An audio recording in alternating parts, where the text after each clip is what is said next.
thank you very much, everyone. This is a great honor.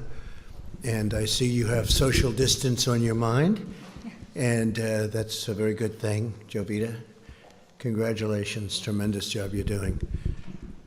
I want to thank everyone for being at the White House, a very special house, a very special place, no matter where you go in the world. They love the White House, and being here in the East Room of the White House in particular, where so many important functions have taken place over the years.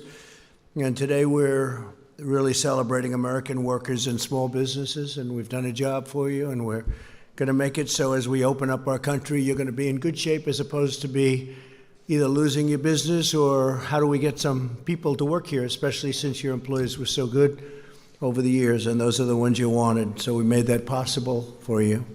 We're delighted to be joined this afternoon by representatives of several incredible small businesses from across our country. Also with us, our Treasury Secretary, Stephen Mnuchin. Steve, thank you very much. And SBA Administrator. You've been busy, Steve, by the way? A little bit, right? Broke every record in the book. And SBA Administrator, Jovita Carranza. Thank you, Jovita. Have you gone to sleep in the last 2 weeks? I don't think so, right? You broke every single lending record, numbers of loans, amount of loans, small business. It's actually a very big business when you think about it. Thank you very much, Jovita. Great job. As our nation battles against this terrible scourge, we continue to pray for the victims as well as for those Americans who are grieving their lost ones and their loved ones. There's never been anything like this. We suffer with one heart, but we will prevail. We're coming back, and we're coming back strong. We built the greatest economy anywhere in the world 2 months ago, and we're going to build it again. We're going to build it fast. It's going to go very quickly. And Larry, thank you for being here very much. You see what's going to happen. I think you have the same feeling as I do. It's going to come back very fast. Now that our experts believe the worst days of the pandemic are behind us, Americans are looking forward to the safe and rapid reopening of our country. Throughout this ordeal, millions of hardworking Americans have been asked to really make tremendous sacrifices. It's sacrifices like nobody thought would even be possible. Nobody thought would ever be talking about something like this. This virus has inflicted an enormous and painful toll on our nation's workers and small businesses. That's why last month I asked Congress to pass the Paycheck Protection Program, giving small businesses emergency economic relief to keep workers on the payroll. 4 weeks ago, I was proud to sign it into law. We did that at a great ceremony with many of the people here and the officials here, and it was something. And I can tell you, I'm going to ask Steve to say a few words, but the kind of numbers and the kind of jobs they've done and the kind of jobs that have also been saved, it's incredible. You'll be seeing that in the coming weeks. The Treasury Department and the Small Business Administration launched the program in record-breaking time, just 1 week. And in the 14 days following its launch, we processed as many loans as the SBA would typically process in over 14 years. So in 14 days, they did more work and more loans, both in terms of applications and in terms of dollar amount, than they did in 14 years. 14 days, 14 years. Easy one to remember, right? That's some record. The first round of funding provided more than 1.6 million small businesses with over $340 billion so that American workers can retain their jobs, receive their paychecks, and help our economy take off quickly once America reopens for business, which is happening right now as we sit. We're going to be all set. You all ready? I know you are. I talk to you back there. You're ready. You folks are ready. Our swift action supported or saved 30 million American jobs at least. And last week, Congress answered our call to replenish the program, and I was honored to sign an additional $320 billion for American workers into law. At least $60 billion are reserved for community financial institutions, including those that serve minority and distressed communities. And that's also, when you think, it's African American communities, it's Hispanic American communities, it's Asian American communities. We began accepting applications for the second round of funding yesterday. Demand is extraordinarily high, and there are already twice as many users accessing the system as on any day under the first round. And one of the things that the Secretary of the Treasury told me is that the amounts are much more loans at much smaller amounts. And we like to hear that because we're looking at the small amounts, the smaller businesses, and that's what we want. Nonetheless, we're processing loans at a pace never achieved before. In the first 24 hours of the second round of funding, we've handled over 30% more loans than any previous day of the program. So far, we've processed an amazing 450,000 loans totaling over $50 billion. That's in phase 2. That's incredible. Along with Administrator Carranza and Secretary Mnuchin, Ivanka has played an essential role in spearheading this important program. Incredible role. That's what she wants to do. She wants to help people. From the beginning of my administration, Ivanka has used her experience as an entrepreneur to fight for the American worker. She's created many jobs. That's what she did when she first came in. She just wanted people to be able to get jobs and job training. Went to the biggest companies anywhere in the world that are located in our country, and they would take hundreds of thousands of people and train them. And I think you got up to almost 15 million people, right? 15 million. She started off with a goal of 500,000. She wanted to get 500,000, and she is now on almost 15 million people. And I'd like to ask, if I might, Ivanka, to say a few words as to what's exactly happening today, what's happening over the next week, and what her views are for what's going to happen over the next period of time. It's going to be something I think it's going to be very special and bigger and better than anybody really understands. Let's see if I'm right about that. Ivanka, please.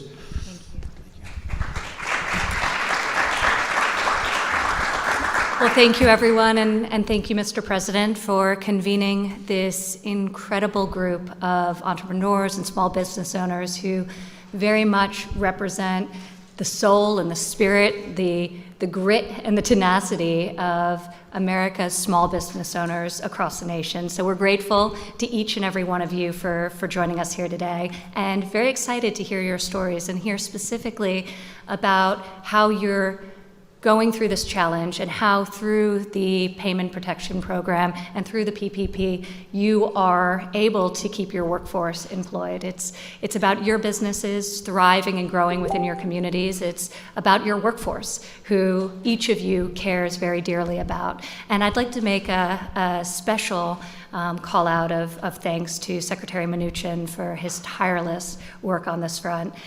So if you'd like to come up and join us, we would appreciate that, Secretary. And SBA Administrator Carranza, thank you. You have been such a champion for America's small business. If you'd also like to come up and join us. And Larry Kudlow, thank you for all that you do in fighting for American workers. With that, I would like to kick us off by introducing Amy Wright to come up to the stage and share with us a little bit of her story. She has created an amazing business that stemmed from personal experience and very much her heart, and it's been an honor getting to know you, Amy, as you really embody the spirit of small businesses around this country. Amy, because of the PPP program, was able to rehire the 120 workers that she was forced to lay off. And now those workers, all of which have some form of disability, are able to bring cheer and bring comfort to your clients as you're serving them. So Amy, if you'd like to come up and share your story. And Michael, her great colleague, is here today as well, who could share his perspective. Thank you, Amy.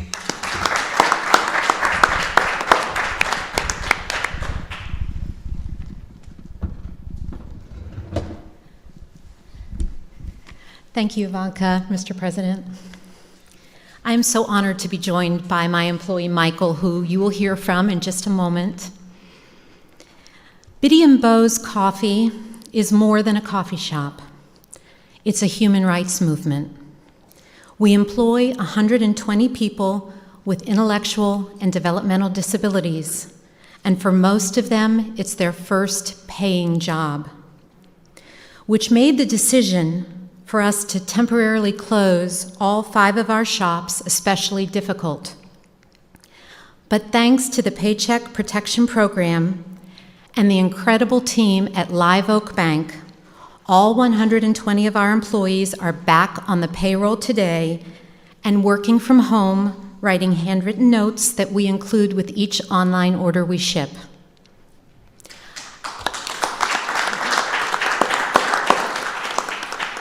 I know everyone is ready to return to normal, but I believe it's time for a new normal, one where people with disabilities are valued, especially in the workplace. As a recipient of the PPP loan, we will continue to take up the charge and help everyone, especially people with disabilities, pursue the American dream. And Michael, would you like to say? Sure. I just hope this thing isn't too big for me. So to you, President Trump and Ivanka, thanks a lot for inviting us. Thank you, Mr. President, for having us. I love my job, and I am excited about going back to work. At Beanbo's, we like to use the phrase called not broken. That means me and all my amazing coworkers are not broken, and we have lots to offer. I know the great country of the United States isn't broken either. So on behalf of myself, Megan, and Amy, and all the employees of Beanbo's, thank you for inviting us over. Thank you very much, Michael. You guys are a family. I love you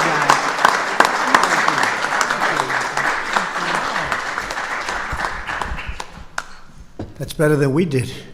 Much better, Michael. You did a better job. Thank you very much. That's beautiful. Stick around. You get to hear the press ask some questions, and they'll probably be a little bit nicer if you're in the audience, right, Amy? That's pretty good.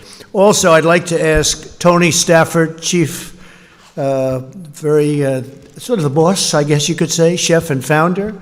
You're the boss, right? Wouldn't you say? Of Ford's Fish Shack. And I hear it's good stuff. How about explaining, please? Best? Oh, I'll have it. Be careful. Thank you. Come on up, please.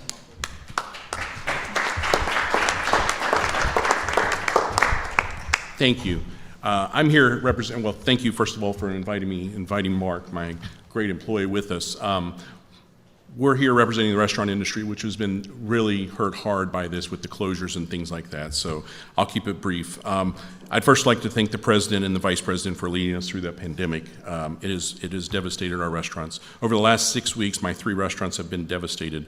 Dining room closures, had to furlough over 100 people. That was an incredible hard phone call to make about 6 weeks ago and tell the employees I've never had to lay off a single employee that I just don't have a space for you.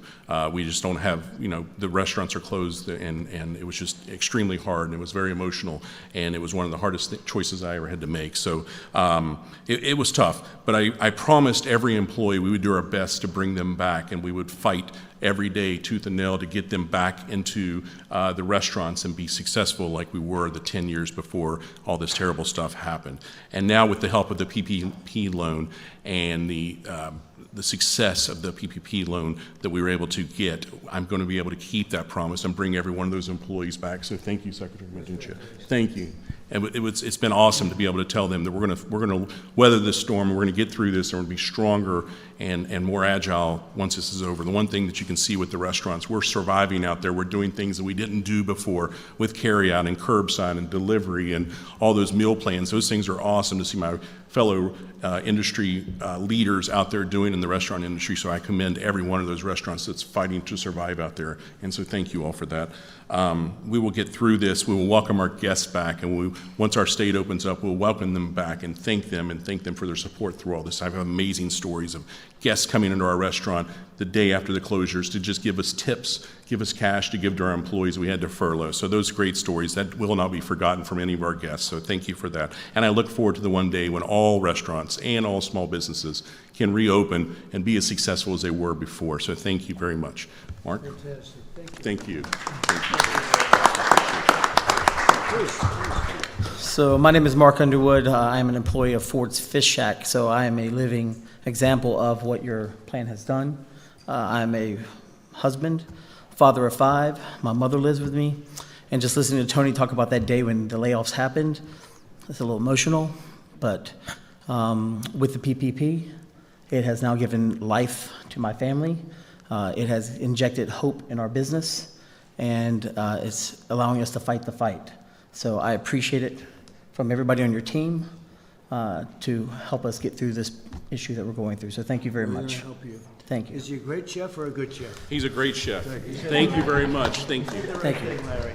Thank you. Thank That's great. That's a great story. Your mother lives with you, 5 children. That's a great story. So that was a rough day, right? Wasn't it? Huh? Never happened to you before, probably. Yeah, happened to a lot of people. It never happened before. So, but we're bringing it all back. You know, there have been a couple of places that have opened, and I don't know if you saw this, Tony. They have some restaurants, and they have lines that are very long to get in.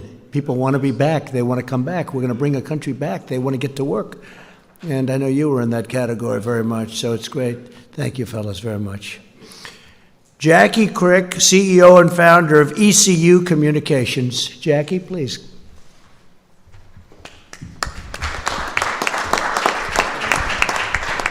I'll move that down, Jackie. A little short, that down a little bit. I'll get in trouble for touching it.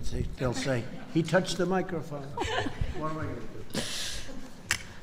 Thank you, Mr. President, Ivanka, Secretary Minuchin, and Administrator Carranza. It is a pleasure and an honor to be here. My name is Jackie Crick.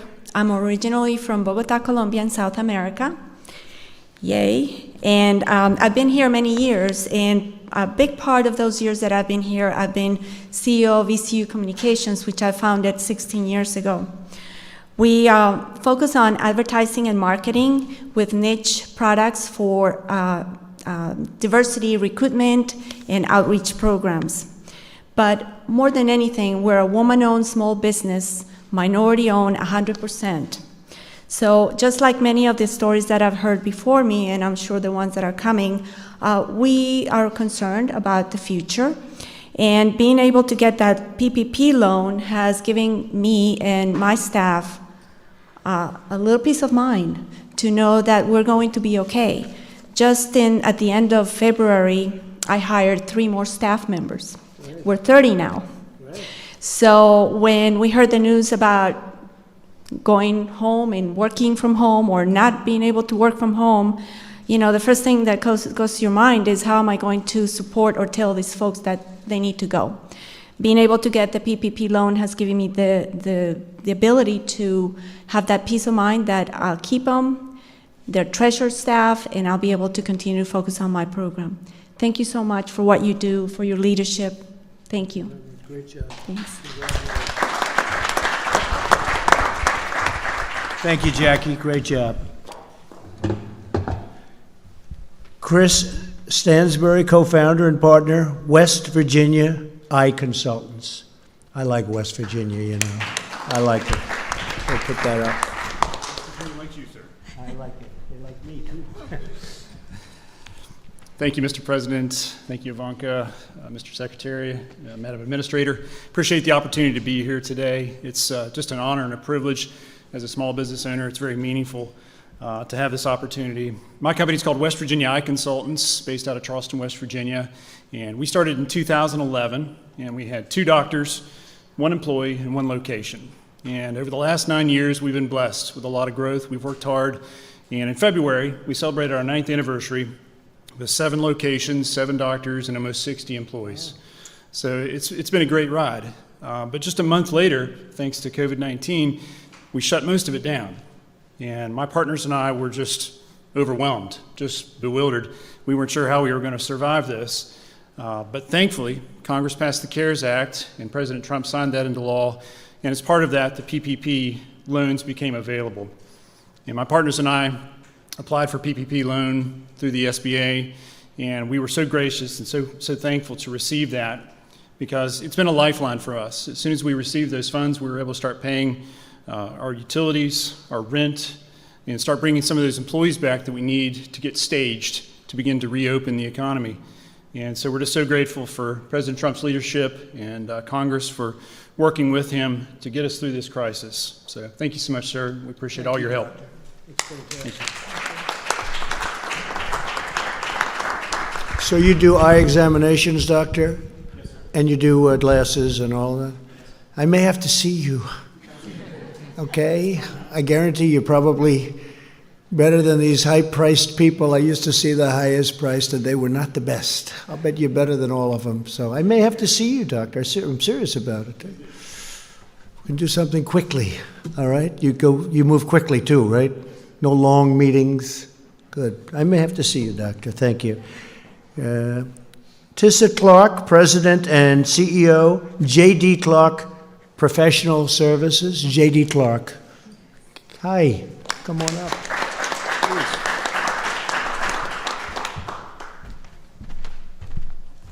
Thank you, Mr. President, Ivanka, Mr. Secretary, and Madam Administrator.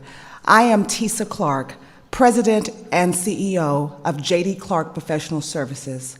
I am a general contractor and property maintenance manager for the affordable housing, hospitality, as well as our government agencies, particularly our nonprofits. Most of my employees are the underserved, underemployed, or unemployed. And having the opportunity to be able to apply for a program such as the Paycheck Protection Program allowed me to keep those individuals employed. As a small business owner, my company is based out of Prince George's County, Maryland, and I've been in business for 12 years. And as a small business owner, we never want to fire or lay off, and even to the extent of ourselves not receiving a paycheck.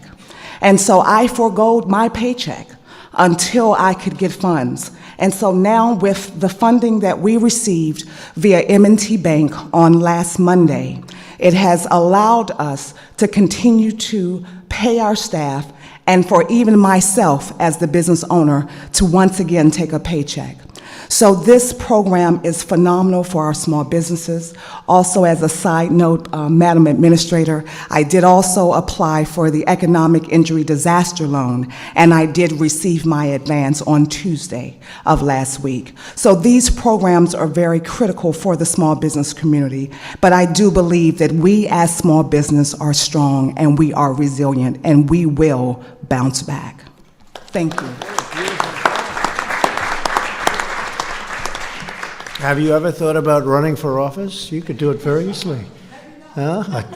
You are something. That's a very good job. Thank you very much. Luke Bernstein, Executive Vice President, Chief Retail Officer, and Chief Communications Officer for Orrstown Bank. Come on up, Luke.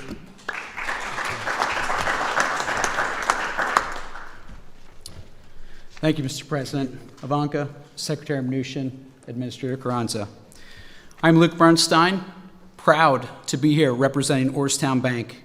I'm proud of our board, I'm proud of our entire team, and I'm proud of my fellow community bankers throughout the country who've rolled up their sleeves and worked tirelessly to help communities, working around the clock and helping them gain access to paycheck protection funds. Orrstown is a small 101-year-old community bank based in Pennsylvania and Maryland, and in just 14 days, we were able to process approximately 1,500 paycheck protection loans totaling $370 million. In those 2 weeks, Orrstown processed more loans in total amount than we did in an average year last year. We did more SBA loans in 14 days than in our entire 101-year history. Why? Because this is about the communities. This is not about Orrstown Bank. This is not about banks. This is about people. The stories you're hearing today. This is about what's going on Main Street. The stories of what's happening with the Paycheck Protection Program are not only heartwarming, they're inspirational. We're helping pizza shops, delis, healthcare workers, repair shops, construction companies, and countless others get access to these funds. These people need this money. They're getting a lifeline through this program. Every job is life-sustaining to someone, and the PPP is saving the livelihoods of those in our communities. We want to thank you, Mr. President, for your leadership during this extraordinary and unprecedented time, and for partnering with community banks and Congress to help us and give us the opportunity to do what we do best, and that's serve our communities through the good times and the bad. You have unleashed the innovation of the private industry, and we are going to respond. We also want to thank Secretary Mnuchin and Administrator Carranza and Congress for supporting this program and giving the opportunity to community banks around the country to join together and help those in need. With this program, we can do that. Thank you, Mr. President. Thank you. Thank you very much, Luke. That's a beautiful job. Brandon Hudson, President, Ed and Jim's Body Shop. I know what that means. I'll bet you fix beautiful cars. You make them beautiful, right? I'll bet you do. Please come up. Thank you, Mr. President, and Ivanka, Secretary. And instead of celebrating on our anniversary on April 1st of being in business, we began furloughing employees. So I would like to take the opportunity to thank President Trump for quickly signing the PPP into action. Because of this program, Ed and Jim's is able to rehire all of our furloughed employees and provide them with a paycheck starting this week. This program has given our small business the funds needed to operate and maintain through this crisis. With everything we've gone through, I can't extend our thank you enough to President Trump for everything he's done for small businesses like us in the automotive industry at a time where our business really depends on people leaving their house and driving. So, Mr. President, thank you very much for what you've done for us and the industry. Thank you. Thank you. And what do you do with cars? Explain, maybe. Our businesses, we repair cars. We're a collision repair shop, Parkville, Maryland. So we work with a lot of insurance companies. We have walk-in customers. So if you get into an accident, unfortunately, we're here to help you out.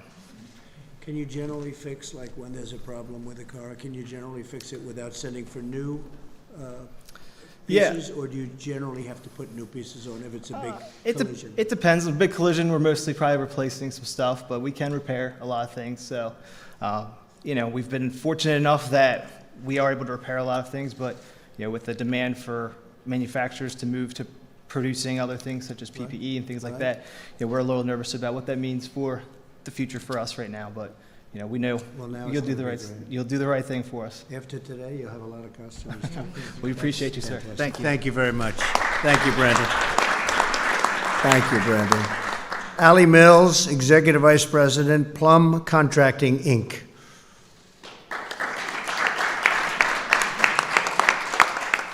Would you like to have, come on up here. He was so good. Put that mask on the way you had it. He was. Thank you, President Trump, Ivanka, Secretary, Madam Administrator. I am here representing the highway industry. Plum Contracting is a third-generation union highway and bridge contractor in Pittsburgh, Pennsylvania. With Pennsylvania's winter construction shutdowns, we have been left with little revenue coming into a new season. COVID-19 abruptly halted all highway work on March 16th in our state. With very little revenue at this point of the season, we were forced to sadly lay off a majority of our employees, about 125, which included trades and management. There were a lot of sleepless nights and fear of losing it all. The Payroll Protection Program was and remains the engine that is carrying our business through this shutdown. We wouldn't survive without it. With our PPP approval, by May 1st, we anticipate our company running at full capacity when the highway industry is permitted to return back to work. We applaud you, Mr. President, for your interest in the welfare of America's small business and the American worker.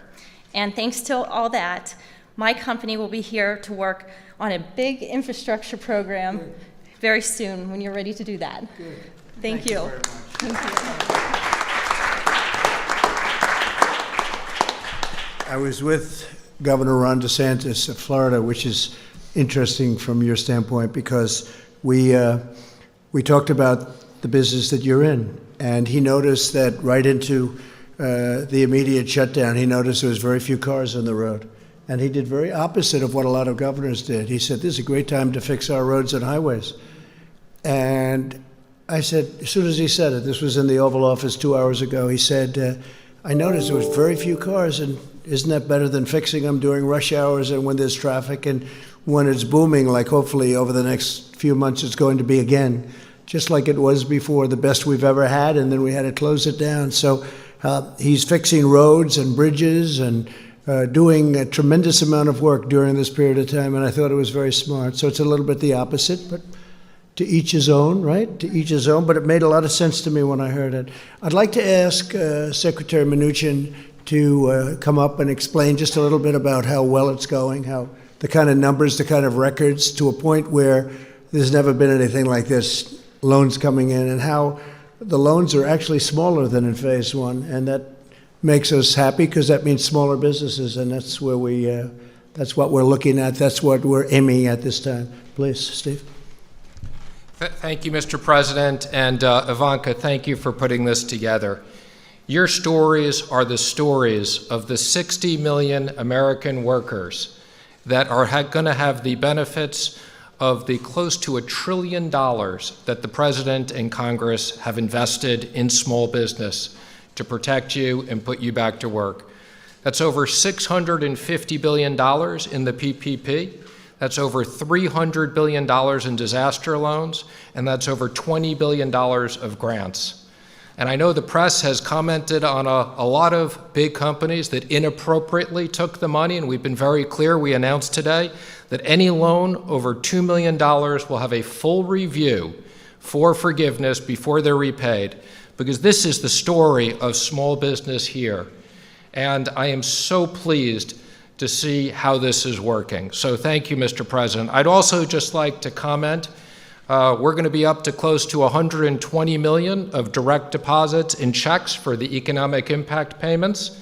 If you have not received it yet, please go to irs.gov, get my payment. We made some corrections to the website over the weekend. Please go on and check your payment. If you haven't received your payment, upload your information so we can get you the money. The combination of the direct payments, the PPP, the disaster loans, and enhanced unemployment insurance is the investment that the President has made in American business and American workers. Thank you, Mr. President. Thank you very much, Steve, very much. And on the enhanced, thank you. And Steve, on the enhanced payments, we're really looking to the state to give that out. And unfortunately, some of the states have very old computerized equipment from many generations ago.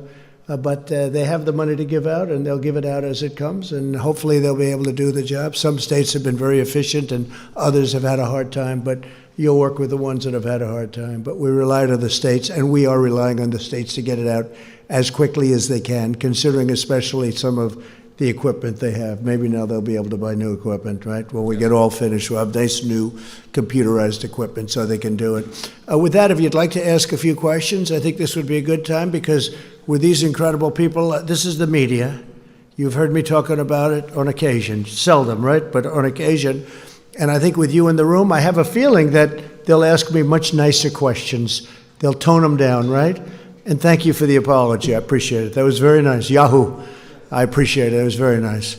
Yeah, go ahead. Jim, go ahead. Yes, Mr. President. Today, the U.S. hit a grim milestone of 1 million cases of the coronavirus. Back in late February, you predicted that the number of cases would go down to 0. How did we get from your prediction of 0 to 1 million? Well, it will go down to 0 ultimately. And you have to understand, when it comes to cases, we do much more testing than anybody else. So we could go to some of these other countries, you know, as an example, China. If you test, you're going to show many more cases. So we're doing more testing than any other country in the world by far, which we just discussed over in the Oval Office. So we're going to show more cases because we're doing much, much more testing, double anybody else. Somebody said if you add everybody else combined, that would be a number. And it will be at the appropriate time, it will be down to 0, like we said. Weren't the experts at the time saying that the number of cases would go up, we would have community spread? Well, experts, yeah. Was warning about this. Right. Also, experts, many very good experts, very good people too, said that this would never affect the United States. It wouldn't affect Europe. It wouldn't affect anything outside of China. So we were listening to experts, and we always will listen to experts. But the experts got it wrong. A lot of people got it wrong, and a lot of people had no idea it would be this serious. I listened to experts. I'll tell you what, I did something that the experts thought I shouldn't have done. I closed down our country and our borders. I did a ban on China from coming in other than U.S. citizens.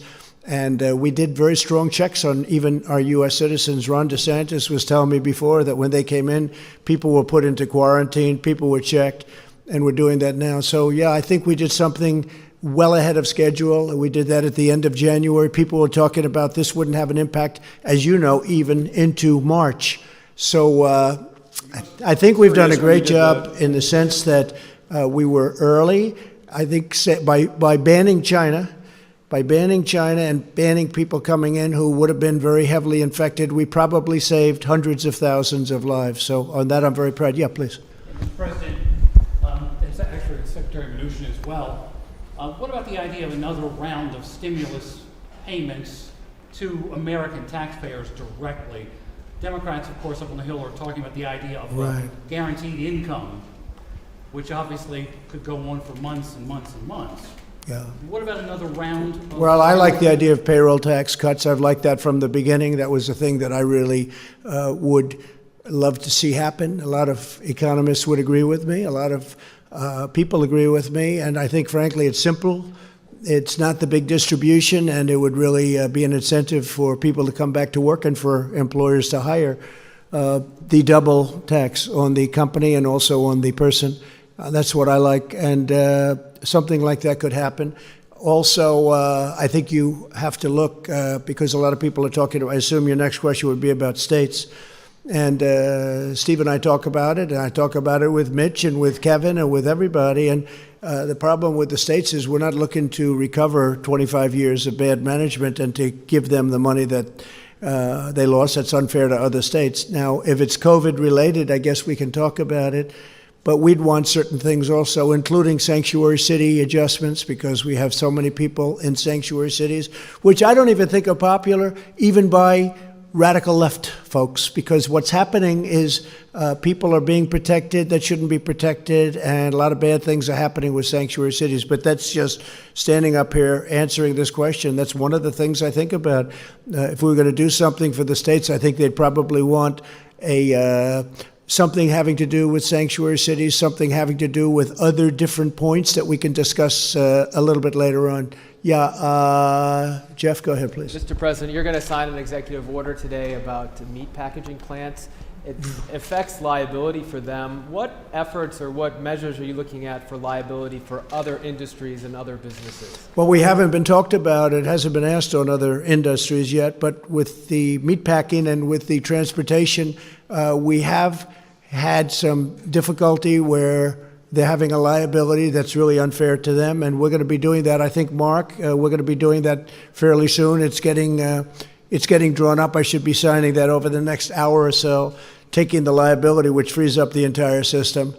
And I fully understand it. Not their fault. Yeah, please, go ahead. Thank you, Mr. President. No, over here first. Mr. President, I just want to go back to what we discussed a little earlier today. Are you considering asking airlines to test passengers on international but also domestic flights? Yeah, we're looking at doing it on the international flights coming out of areas that are heavily infected. As you know, Brazil is getting to that category. I think they're going to be okay. I hope they're going to be okay. He's a very good friend of mine, the president. But I think that we're going to look at it from the standpoint, I was discussing that with the governor of Florida, with Ron, a little while ago.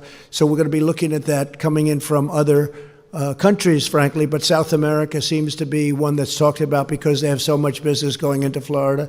With all of that being said, Florida's done incredibly well, and they're starting to open up very rapidly. But we will be looking into that in the very near future. We're looking at it very strongly. And the airlines would have this responsibility? Either the airlines or government, one or the other. We're working with the airlines. Maybe it's a combination of both.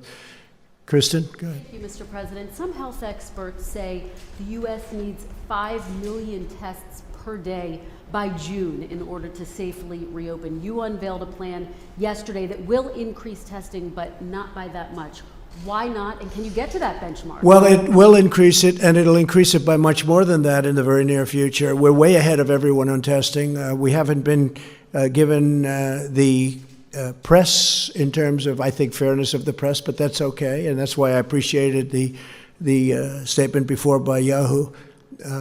We are way ahead on testing. We are the best in the world on testing. We've tested much more than anybody else, ×2. or every country combined. We've tested more than every country combined, and they keep talking about South Korea, and I'm very friendly, as you know, with President Moon, who just had a great victory, a new victory, as we're very happy about. But he will tell you how well the United States has done on testing, and he told me that very strongly. The quality of our test is the best, and the number is the best. Now, with all of that being said, we will be going to an even higher number, and it goes up exponentially. And I've told you that. We inherited a very broken test, a broken system and a broken test, and within a short period of time, we were setting records. So we have set records. We've done more than the entire world combined. We've done more than any other country in the world. So I think we've done a really good job. Now, with that being said, not everybody feels as strongly about testing as others. We have some governors that are very strong on testing. We have other governors, frankly, that aren't nearly as strong on testing. Their test is much more modest, and their real test is when people stop getting sick, and they'll be able to do that too. And I understand both systems very well. But we're going to maximum testing, even though some people won't even want to use it. I hear you saying you're confident you can surpass 5 million tests per day? Is that? Oh, well, we're going to be there very soon. If you look at the numbers, it could be that we're getting very close. I mean, I don't have the exact numbers. We would have had them if you asked me the same question a little while ago, because people with the statistics were there. We're going to be there very soon. We're really doing, I mean, I watched your report on NBC today, and it was an incorrect report, because we're really doing a great job on testing. Unfortunately, the administration, the people that work our government, hasn't been given the kind of credit that it deserves. Last month it was about ventilators. Now we have so many that we're able to give them to Italy, France, Spain. Other countries have been asking us for ventilators. We're making over 150,000. We've distributed thousands and thousands. New York is in great shape with what we've done, as you know. New Jersey's in great shape. We spoke just recently. Ivanka just spoke with the governor, and they're in very good shape with the ventilators. I mean, everybody has, and most of them have far more than they'll ever need. They're starting to send them back. So nobody went without a ventilator, and yet if you read the media from a month and a half ago, it was all about ventilators. And ventilators are tough. That was a tough thing, but we should be very proud of our country. We took assembly lines and they converted from cars and other things into ventilators. And the job that we've seen has not been seen since World War II. What they have done in terms of the manufacture of very high-grade ventilators is amazing. So now we don't hear about that. And I noticed that the testing is starting to die down, because we now have the best testing anywhere in the world by far, and we have more. And that's a good thing. That's a very good thing. I'm happy about it. We had a call yesterday with governors, and I will say that I'm sure many of you were on that call, even though you shouldn't have been. They shouldn't have been, Amy, but they were. I wonder how that happened. But you heard the governors were thrilled. Now, the following day, if you'll get a Democrat on the call, they'll say, you know, I saw some of them today. They were so thrilled yesterday on a call that they thought it was a close call. And today they were good, but they weren't the same as they were yesterday, because that's the business. They want to try and win on November 3rd. But we're doing a job the likes of which nobody's ever done. And I'm not talking about myself. I'm talking about people in the Army Corps of Engineers, where we built hospitals, where we built thousands and thousands of beds all over the country. New York, what we did was incredible. 2,900 beds in a matter of days. What they've done is so incredible. And FEMA, what they've done. And the doctors and the professionals and all of the people that you see me with all the time. You know, these are great people. And they've really done a great job. And now our country's opening up again, and I think it's going to be very, very successful. I think that, I mean, Larry is here. We talked about it, and we talk about it all the time. I think that third quarter, it's obviously a transition quarter, but I think it's going to be okay, maybe better than okay. Larry thinks better than okay. I think even more so than I do. And then I think fourth quarter will be great. And I think next year is going to be a tremendous year for this country. Jennifer?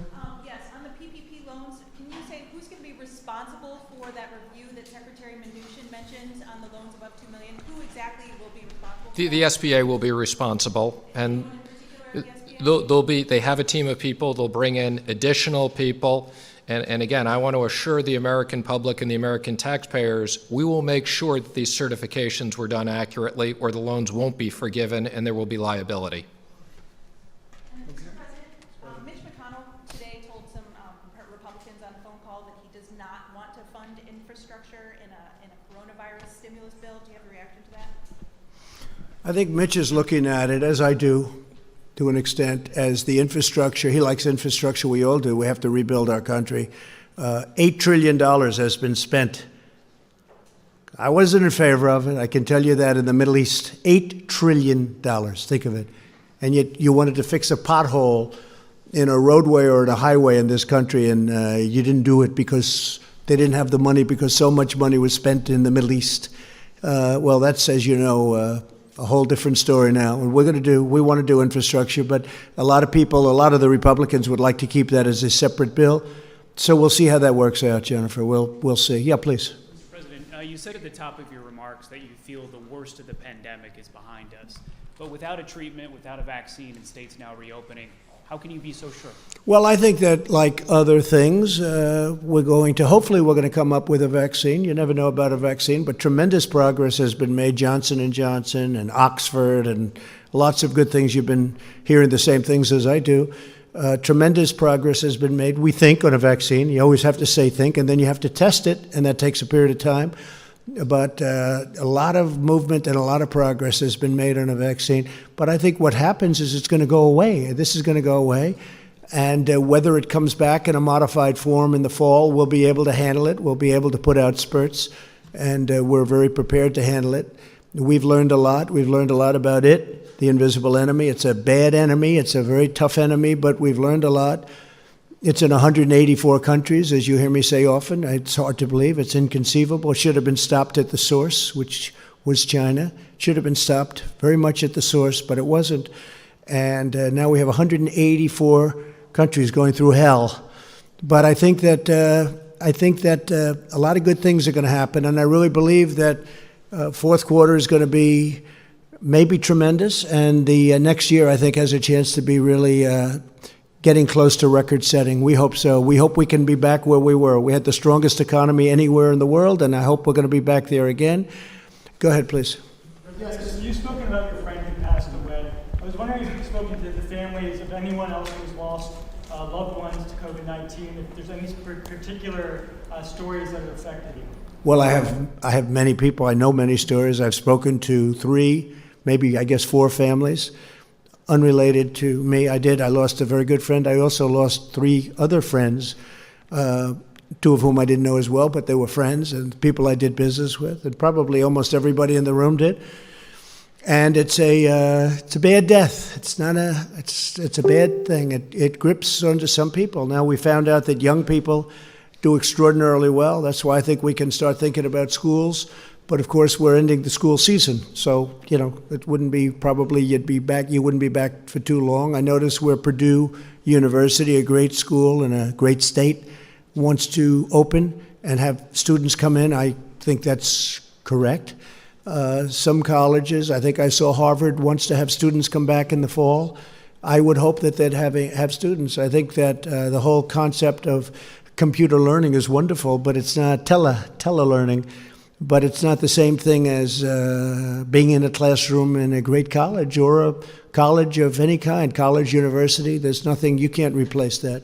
So hopefully they're going to be coming back. Young people do very well with this horrible scourge. They do very well. So I am going to see you tomorrow, and we'll have other things to talk about. We have a lot of interesting things. I don't think we should have a news conference today because this is a news conference. In addition, it's a celebration of these incredible people that have done such a good job. And I think we found a couple of stars in this room today. I won't tell you who, but there are a couple. This guy right here is the biggest star in the room, right? We'll all agree he's the big.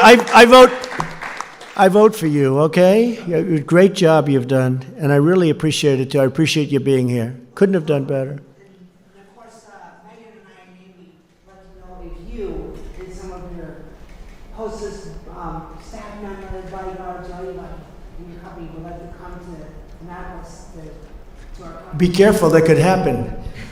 That could happen. Be careful. We'll have to do that, Amy. I think maybe we could do something like that. You're very good. He's stolen the show, right? Do we agree? Doc, I'll tell you, I'm getting ready with the eyes. Come on with me if you want. Do a quick one. Want to save a lot of time. We need time. We're opening up the country, Doc, so we need a little time. We can't spend too much. I don't want to spend 2.5 hours at an eye doctor, right? Okay, so we'll think about that. We want to do that. I want to thank everybody, in particular, Jovita. I want to thank you very much. And Steve, you're working.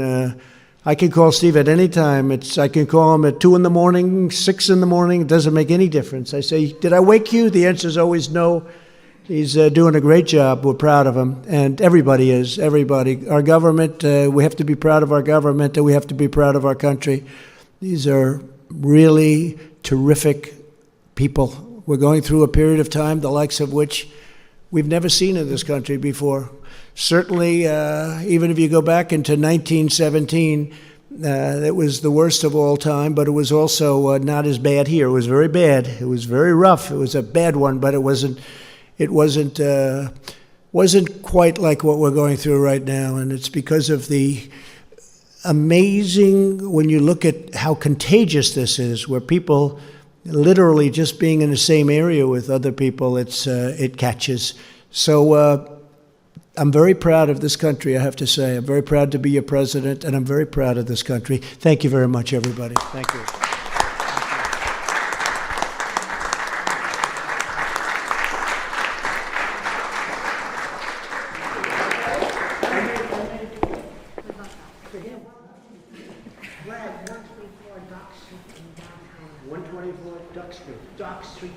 Okay? Get it ready. All right. And if I don't do it, they're going to be very upset with me, Right, they should come too if they want. They will. They will. Thank you, everybody. Thank you.